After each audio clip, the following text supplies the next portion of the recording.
Cantera deportiva se ha venido hoy a Playa Jardín. Y ustedes dirán, en este enclave tan maravilloso, ¿qué podemos hablar? Pues evidentemente con una de las personas que, aparte de su lado político, tiene el lado deportivo. Importante, subcampeón del mundo de Bobinam bien podado, campeón de Europa de Bobinam bien podado. ¿Quieren saber quién es? Acompáñenos.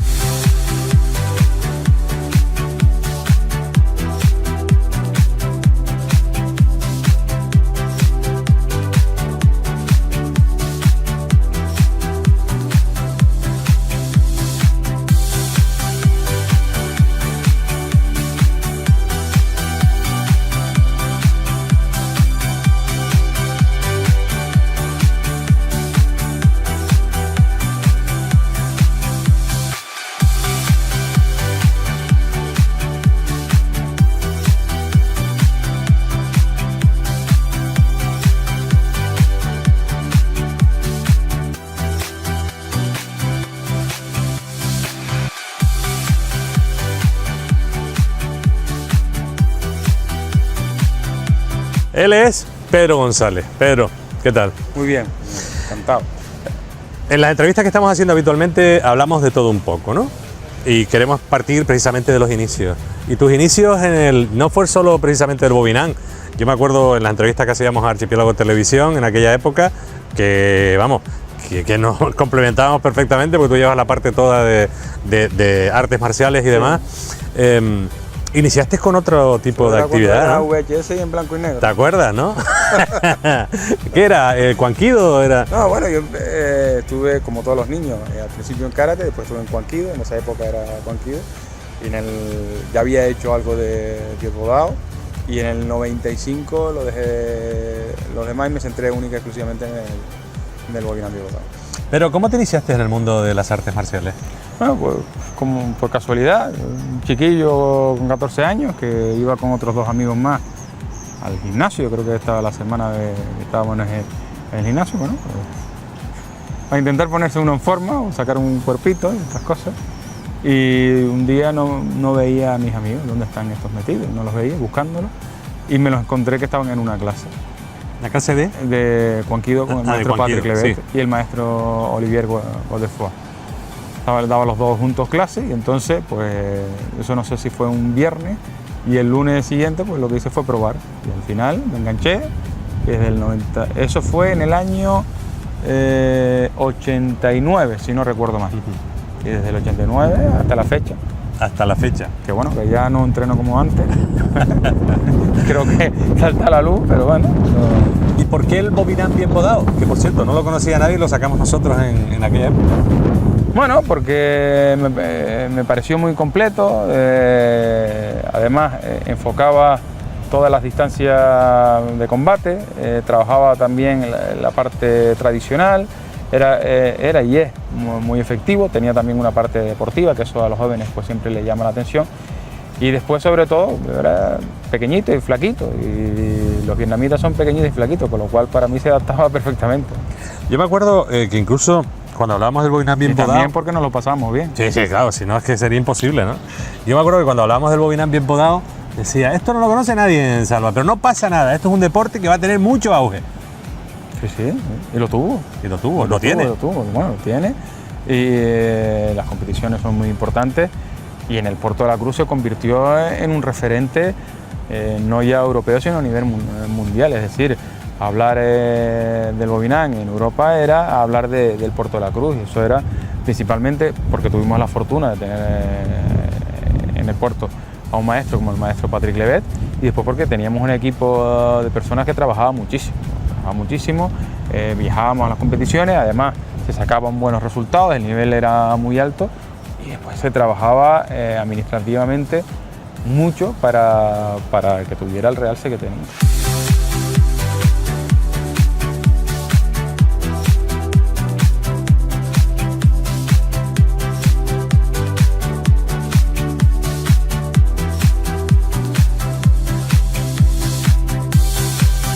¿Qué parte de culpa tienen todo esto tus padres? Bueno, en confiar en mí y dejarme hacer las cosas, ¿no? Sí, y sobre todo, y principalmente, ¿no?, en darme los valores iniciales para que uno sepa elegir. Creo que la rectitud en mi casa siempre ha sido una forma de vida y además es el ejemplo, es decir, a veces se hace muy difícil o puede uno comprender, es difícil reeducar a alguien cuando en su casa no tiene ejemplo, ¿no? O cómo vas tú a decirle a un chiquillo que no hagas esto, no hagas lo otro cuando su propio padre lo hace, ¿no?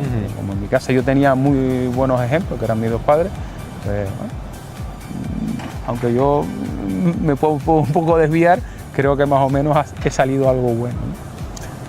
Yo me acuerdo de los amigos que te decían, vamos a caminar un poco si quieres. Sí. Yo me acuerdo de los amigos que te decían, pero estás loco, esto que dedicarte a las artes marciales tú, que eras un portero. Y decía además, yo soy portero y malo. No, yo no. Y malo, yo ¿no? portero fue después. Sí, ¿no? No, primero yo jugaba de interior, después de volante defensivo. Pero bueno, cuando llegué al puerto tuve un entrenador que se empeñó, aunque yo no tenía velocidad, se empeñó en meterme de extremo y ahí me dejó en el extremo banquillo, ¿no? Digamos, ¿no? ¿En el Pirata? No, en el Porto Cruz en preferente. Sí.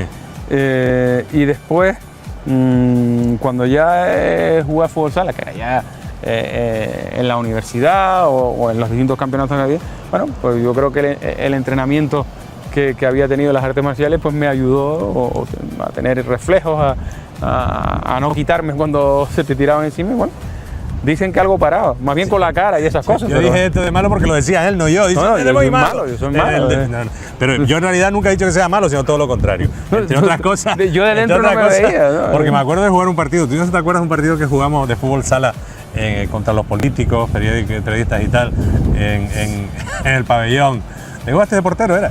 Sí, de portero. Bueno, y el otro día, hace un año, va a ser dentro de poco, en agosto del 2015, jugamos un partido también en el pabellón. Bueno, y algo me acordaba, ¿no? Y más de uno se quedó sorprendido, ¿no? Otros no, otros cuando yo dije que me ponía de portero, pues se sonreían los de mi equipo, algunos que me conocían, y otros después decían, no, es que se tira, ¿no?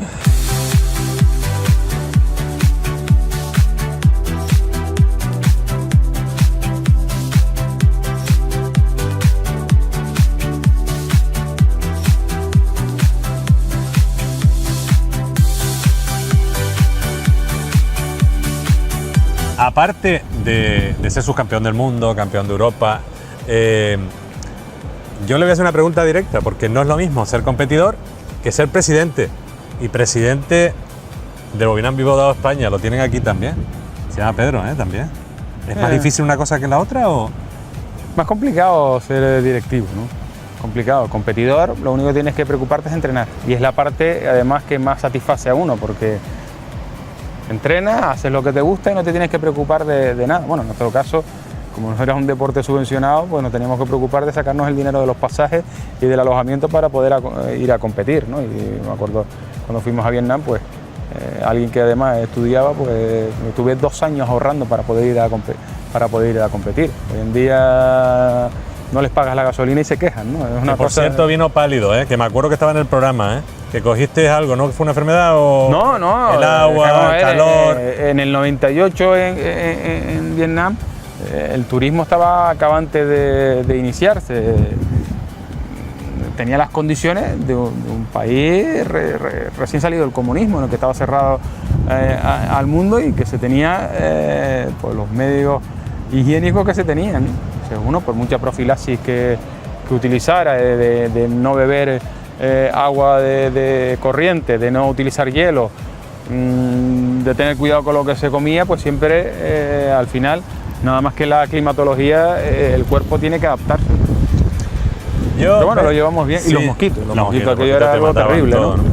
¿Qué parte de culpa del Bobinam tiene, por ejemplo, Patrick Levet o el maestro Chiu, que en este momento, bueno, están un poco distanciados, pero cada uno... pero la vida distancia a las personas, las vuelve a unir, tiene diferentes criterios, y eso es lo importante, ¿no? Que cada uno pueda tener la libertad de decir lo que cree más oportuno, ¿no? Entonces, mi maestro directo es el maestro Levet. Patrick Levet nos dice esto a Cantera Deportiva.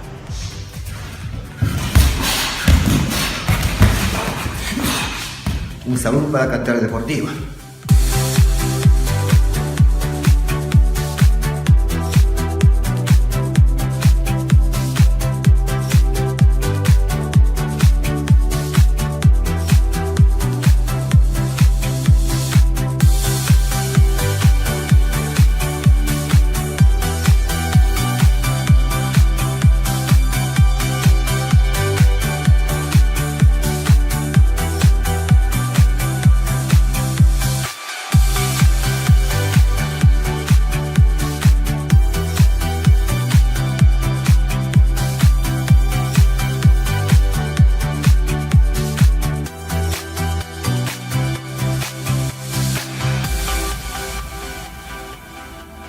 Pero yo me acuerdo en ATV una vez que traímos de traductor a la hija del maestro Chu, que a su vez Patri traducía a la hija y tú traducías la otra parte. No, no. ¿Cómo era? Cuando Patri traducía directamente al vietnamita. Sí. Cuando hicimos eso fue con Sergio Mora, Sí. que Sergio Mora traducía al inglés lo que tú le preguntabas y le preguntaba en inglés a la hija y la hija a Eso su fue vez en en tierra. no, y en ATV también. Ah, sí, es que fue curioso porque ustedes imagínense una entrevista, ¿no? En el que traduce a 3 bandas. A 3 y al final pregunta y contesta después de 3. O sea, fue una cosa... También nos pasó una anécdota en una rueda de prensa de un campeonato. Aquí pues, contratamos un traductor. Yo estaba sentado en la rueda de prensa, ¿no? El traductor yo creo que se puso nervioso porque era una rueda de prensa. Y claro, yo veía al maestro Chiu, mi vietnamita entonces no era bueno, tampoco lo es ahora, ¿no? Pero bueno, ya yo como lo conocía, sabía lo que solía decir y demás. Y en una de estas dice, es que no está diciendo lo que está traduciendo. No está diciendo y efectivamente no lo está. Después cuando lo entrevistó una colaboradora tuya para la radio, sí, en la que estaba tú, después sí, ya porque el hombre ya no vino con esas prisas, entonces ya tradujo muy bien, ¿no? Pero en ese momento te quedas con... Oye, no es lo que ha dicho, ¿no? Porque ya tú te sabes algunas cosas, ¿no? Me decía el maestro Chu, dice, yo me llevo las entrevistas y las pongo en Vietnam. Y es verdad. Y decía, es verdad. a ti te llama el hombre de la tele de... Y decía, pero ¿por qué me estás diciendo? Yo no sabía lo que me estaba diciendo, al final me lo dijiste tú. Es verdad, imagínate la repercusión que puede tener allá, que yo me acuerdo en el año 98, cuando fue el campeonato allí, el combate en la final, pues a mí me dieron un golpe y lo había retransmitido en la televisión nacional. Pues yo iba por la calle y la gente me paraba, estamos hablando de una ciudad de 10 millones de habitantes, ¿no? Que tenía en esa época. La gente me paraba y me preguntaba si estaba bien del golpe. Era increíble, ¿no? Bueno, pues es verdad que tiene repercusión, ¿no? No, sí, a mí realmente cada vez que venía Maestro Chu, vamos, subía contigo, porque quería que lo entrevistara. Sí, eso es verdad. Y además me pregunta por ti. ¿Cómo está el hombre? Bien, estuvo delicado de salud hace ya unos años. Bueno, estas personas tienen una salud o una vitalidad increíble, ¿no? Y entonces pues, se ha recuperado, afortunadamente se ha recuperado y ahora está bastante bien, pero hubo un momento muy preocupante, ¿no? Oye, ¿cómo está el Bobinam Bipodao a nivel español? Bueno, hablamos de Canarias, hablamos de España. Porque... Sí, hay momentos en los que uno está más fuerte, otro más flojo. Ahora no estamos en el mejor momento, pero es verdad que, por ejemplo, en otras comunidades como en Cataluña, ahora sí están en su mejor momento. En Valencia está retomando. El País Vasco está flojo, entonces bueno, y sabemos que no es como puede ser un deporte mayoritario que siempre tiene un nivel mínimo, sino que a veces hay más, a veces hay menos, pero el nivel yo creo que va en progresión y lo importante es no retroceder, ¿no? La verdad es que no ha retrocedido en absoluto. No, algo sí, pero bueno, hemos cogido impulso. El otro día estaba viendo un reportaje de las televisiones internacionales y la verdad es que estaba viendo el Bobinam en Francia, un torneo internacional que se hizo en Francia. Que se practica muchísimo allí, ¿eh? Y después había otro torneo, el mismo torneo que ya era de competición, ¿no? Sí. Competición directa. Y en un momento determinado dice, no, y el próximo torneo será Marruecos. Y decía, Canarias, España, irá al torneo internacional, porque decía la lista, ¿no? Y lo tomaban como algo ya hecho, ¿no? De Canarias, ¿no? No, digo yo que, por ejemplo, yo tengo contacto habitual con personas de Francia, es que fui en su día, ellos llaman Standing Vice President, ¿no? Que es el vicepresidente permanente, es como un adjunto a la presidencia de la Federación Europea, sí. Con lo cual, bueno, es verdad que ahora pues, tengo otras obligaciones y he intentado reconducir todo, porque uno no se puede multiplicar, pues reconducir lo que tengo, tratar de delegar o dejar que otras cosas la hagan otras personas que lo pueden hacer igual o mejor, pero bueno, uno sigue manteniendo pues contacto de todos los países, ¿no? Desde Francia, Italia, Alemania, Noruega, Dinamarca, todos, ¿no? Bueno. Bélgica, y tengo en Europa me refiero, muy buenos países, y ellos los últimos años no he acudido ni a las competiciones, a las reuniones, por otras obligaciones, claro. y no he podido ir, y siempre los que vienen de aquí pues me mandan recuerdos o preguntan por mí o incluso me llaman a ver por qué no fui y estas cosas. Aquí tenemos en Mi Tierra Televisión, hay dos cámaras, bueno, son que estaban metidos de lleno. Sí, además... Enric y Sergio, ¿no? Eran conocidos como los míticos. Sí, además porque han sido buenísimos, ¿no? En el mundo del bobinam, ¿no? Efectivamente, ¿no? Cuando los nombrabas parecía que...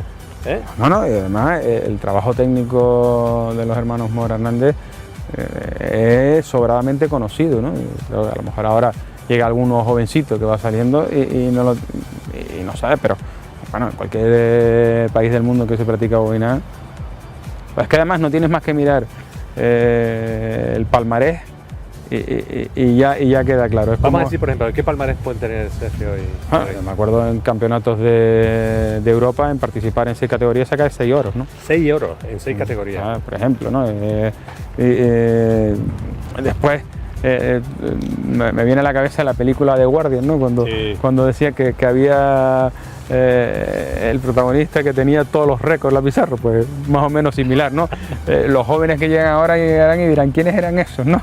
Bueno, pues esos son de la Orotava, pero entrenaban con nosotros en el puerto. O sea, ¿no? Que cuando ustedes lo vean con las cámaras, pues no solo están emitiendo la televisión, sino que aparte son también, y que tendrán su cabida también con nosotros, en un apartado especial dentro de poco con bobinam bien podado. No, creo que no les gusta mucho estar delante de las cámaras, sino detrás. Vamos a coger y vamos a hablar con ellos. Mira, Pedro, ¿cuál es el camino, cuál es el rumbo del bobinam bien podado? O sea, a partir de ahora ya nos hemos comentado a nivel global, las perspectivas, tal.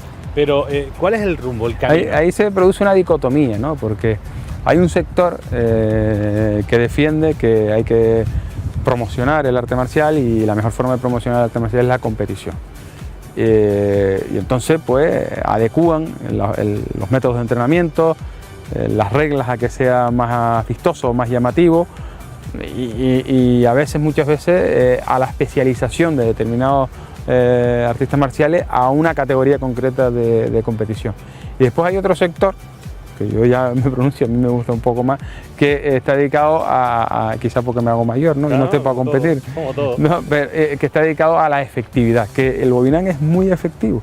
Y entonces al trabajo de la defensa personal, al trabajo del combate más real, o con más impacto, claro, se estaba incluso desde el Comité Olímpico vietnamita estudiando la posibilidad de poder ingresar como deporte de exhibición en alguna olimpiada, y entonces, claro, no te permiten ese contacto,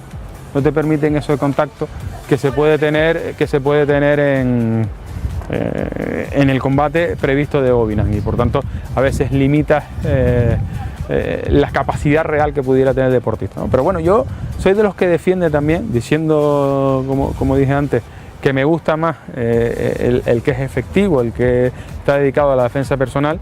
Yo soy de los que cree que el abanico puede ser amplio y que se puede combinar y que se puede tener los dos, ¿no? Que no tienes por qué renunciar a uno o a otro, y así le das la posibilidad también a los que quieran participar que se dediquen a aquellas cosas que más les guste, ¿no? Bueno, pues vamos a pasar a otra faceta importante también de Pedro y que lo van a ver ustedes a continuación.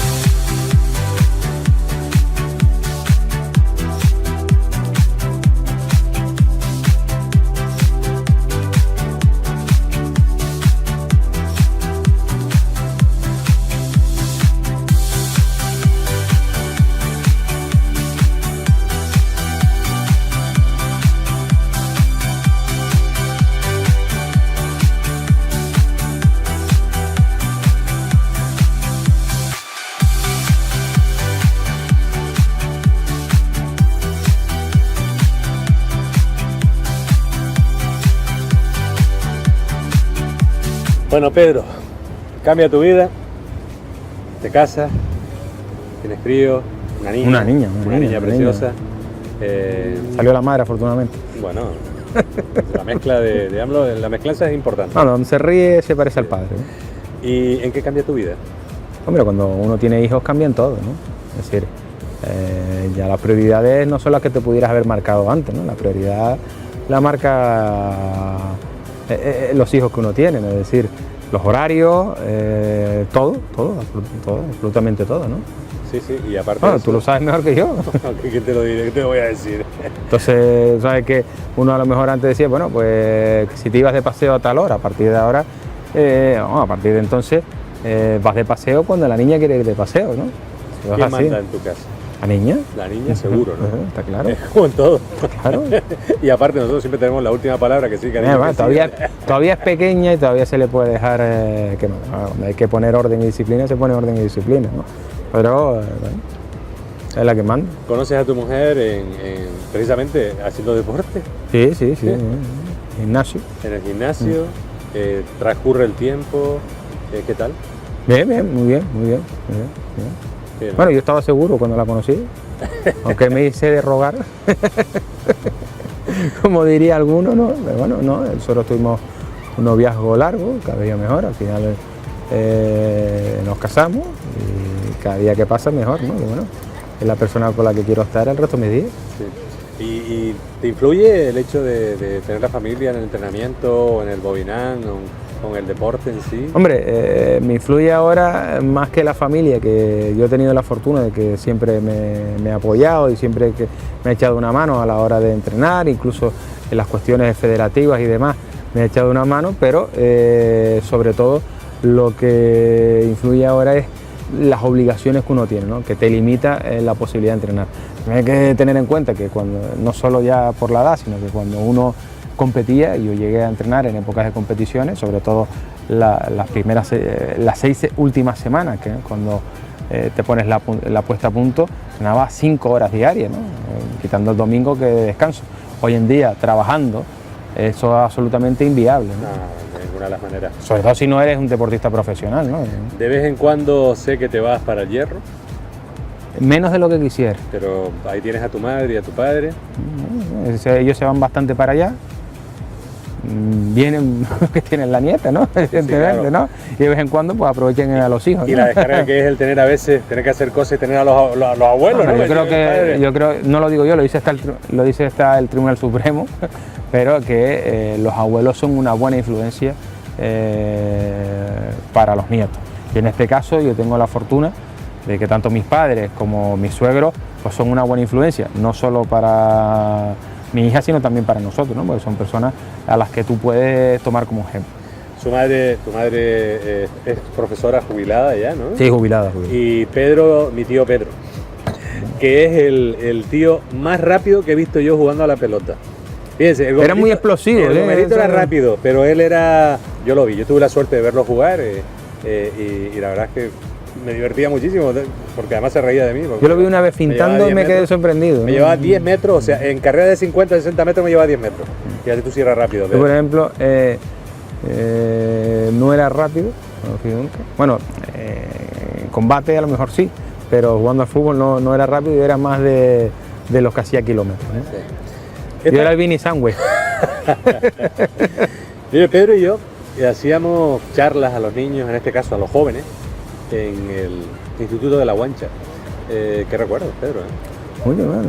Y además uno siempre intentaba contribuir en la formación de las personas. El mero hecho de saber que a lo mejor unas palabras que uno pudiera decir en una mañana a un chiquillo le hiciera pensar o evitar que se metiera en un lío, para mí eso es recompensa más que suficiente. Y una no, fuimos como 5 veces por lo menos, ¿eh? 5 no, cursos. 4 años consecutivos, sí, 4 o 5 años sí, consecutivos. Bueno, yo sé que tú ibas no por eso, sino para que te dieran la botellita de vino, pero bueno. Pues no, eso era un añadido, No ¿no? soy de los que me gusta mucho el vino, ¿no? Pero bueno, el Viña Sanata es buen vino. Sí, el blanco. Tema. Pero lo importante de todo esto es que dábamos unas clases educativas, ¿no? Y te pongo un ejemplo. Hay un chico que me viene y me dice, gracias a ustedes, de Pedro y Salva, abandoné el mundo de la droga. Estaba metido en los porritos en aquella época. Y dice, yo ya estoy aquí trabajando, ¿no? Y yo creo que eso es una cosa importante que... Eso es una satisfacción personal para uno saber que ha contribuido a mejorar la calidad de vida de una persona, ¿no? Sí. Y a veces no hace falta darle dinero, a veces no hace falta ni siquiera echarle una bronca, sino que vean que se puede vivir de otra forma, o que vean que te puedan tomar como ejemplo, ¿no? Y entonces que te puedan tomar como ejemplo y que eso sea bueno, para mí es una recompensa enorme. Pedro, el mundo del deporte, que incide mucho en la gente, porque te toman siempre como referencia, ¿cómo lo ves? O sea, ese mundo en el que te ves que muchas televisiones No, ponen cosas muy importantes. Claro, es que tenemos que diferenciar entre el deporte y el espectáculo, ¿no? O el deporte espectáculo, porque dice, hoy en día se critica mucho, también, pero se critica mucho los salarios de los jugadores de fútbol, o las cantidades que se mueven, o que son los nuevos ricos y los caprichos y demás, y que eso no es el deporte base, pero te pones a analizar por otro lado y existiría tanta cantera si no existieran esos referentes mediáticos. Sí, claro, evidente. Entonces, encontrar ese equilibrio, bueno, de todas formas yo creo que los clubes han avanzado mucho, los clubes deportivos en fútbol y demás, y a los jugadores no solo le exigen que sean buenos, sino también le exigen que tengan un comportamiento exquisito, dentro y fuera del campo. Yo creo que ahí hay clubes que tienen un señorío importante, ¿no? Tanto, no voy a pronunciarme con ninguno para que no te me enfades, pero bueno, o si quieres te lo puedo decir, yo que soy del Club Deportivo Tenerife, y me da igual, no, yo todavía estoy esperando que me dijiste, pero no me olvido, no, a mí me dijiste que ibas a ir al estadio conmigo cuando jugara algún jugador de la tierra en el primer equipo. Sí. Hasta la mosca está dando fíjate tú, no sé si han jugado jugadores de la tierra y eso no lo ha cumplido, que yo hasta ya no estoy yendo. Bueno, pues hablando del Tenerife... No, pero lo que voy es que Brigadas Tinerfeña, eso fue una peña. Una peña que formaron ustedes, ¿no? Sí. Bueno, formalmente todavía está constituida, lo lleva Domingo Donate, que ahora es el que lleva el club de lucha Las Adelfas, ¿no? El Club Deportivo de Lucha Las Adelfas en Punta Brava, ante el extinto Punta Brava Las Dehesas. Y bueno, a lo mejor se retoma esa ilusión también de ir a ver el fútbol bueno, iba a decir cada 2 domingos, pero que ya con la televisión no puede decir cada domingo, puede ser un lunes, puede ser un jueves, puede ser un sábado, pero lo que te quería decir antes es que, por ejemplo, ves que el Madrid exige a sus jugadores estrellas un comportamiento exquisito, y de hecho yo creo que lo tienen, independientemente de lo que se diga en las redes sociales. No ves que fuera tengan un comportamiento extraño como podíamos ver hace años. Y lo mismo pasa en el Barcelona, que cuida mucho, por ejemplo, que la cantera. Desgraciadamente hay alguno que ha politizado mucho el deporte, pero me parece que al menos esa imagen o ese ejemplo que se transmite como referentes mediáticos lo están cuidando mucho más, ¿no? Pero, ¿qué le podrías decir a la gente joven, a esta cantera que estamos esperando? Y por eso traigo gente como tú, de referencia, para que sepan que aquí tenemos... No soy referente ni de mí mismo, mundo, ¿no? Campeones de Europa, los hermanos Enrique y Sergio, referentes mundiales. El otro día traímos a Fabi, boxeador, campeón de España en 3 ocasiones, profesional en Alemania, Raúl Pérez, uno de los mejores, por no decir el mejor de Canarias en el mundo del pádel, un montón de Aarón, que estaba con el jiu-jitsu brasileño, Baez con el tema de los campeonatos del mundo de policías y de bomberos, referentes mundiales. En nuestra familia incluso hay algunos como Sergio y Oliver que han sido campeones en salvamento acuático, pero con diferencias abismales. ¿Qué le podríamos decir a la gente que viene de cómo hay que actuar ante lo que vemos, que parece que todo es mediático, pero le faltan valores? Yo creo que el problema está en las prisas, ¿no? En las prisas y en lograr la fama, ¿no? Yo no sé, yo siempre he rehuido de la fama, aunque parezca mentira. A mí ponerme delante de una televisión no es algo que me guste. Y a pesar de eso, tengo que reconocer que he salido muchas veces en televisión y probablemente seguiré saliendo. A mí me gusta pasar inadvertido y no paso inadvertido porque por las circunstancias actuales, pues uno es una persona pública, ¿no? Un personaje de notoriedad pública. Entonces, yo lo que veo hoy en día es que todo el mundo quiere un rédito inmediato y piensa que ese rédito inmediato a corto plazo lo va a obtener con la publicidad, con la notoriedad.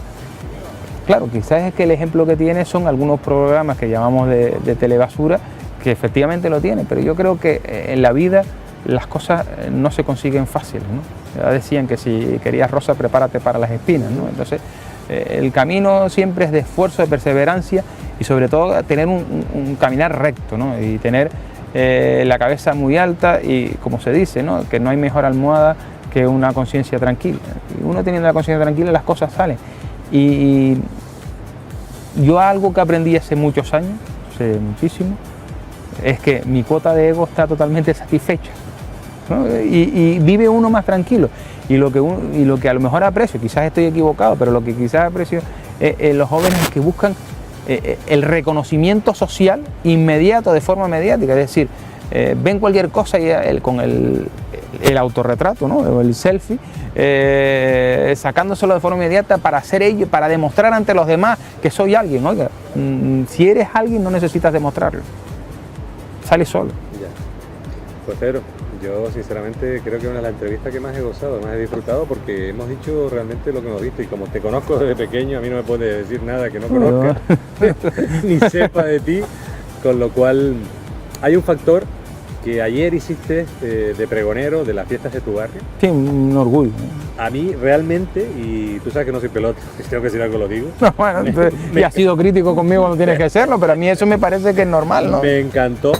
Recordaste cosas de la juventud, con la salvedad de la niñez y de la juventud. De la niñez, de la juventud, de la adolescencia, y con detalles también, algo histórico, que si eso es verdad, que habrá que estudiarlo, será un referente mundial. Pero hay una cosa que me encantó por encima de todas las cosas, o que me llenó, ¿y sabes cuál fue? Que cuando decías todas las cosas, la gente que yo las miraba fijamente, asentía con la cabeza. Sí, prestaban atención. Y prestaban muchísima atención, porque estabas diciendo realmente lo que has vivido de pequeño, de adolescente. Pues es un recorrido etnográfico por un barrio, ¿no? Efectivamente. Entonces, lo único que me queda decirte es, voy a felicitarte de nuevo. Gracias, muchas Felicidades y a seguir así, porque sinceramente me encantó lo de ayer y eres una referencia. No, bueno, uno no intenta ser referente, sino intenta hacer las cosas como cree que las tiene que hacer, ¿no? Con rectitud, con sentido común, y bueno, y ahondando en lo que decía antes, yo siempre lo digo, ¿no? Que a veces las personas confunden la felicidad con el placer. El placer es efímero, la felicidad es más completa y no tiene por qué estar peleado con el placer. La felicidad es muy placentera, lo que pasa es que hay que ser paciente. Gracias, Pedro. A ustedes, a ustedes.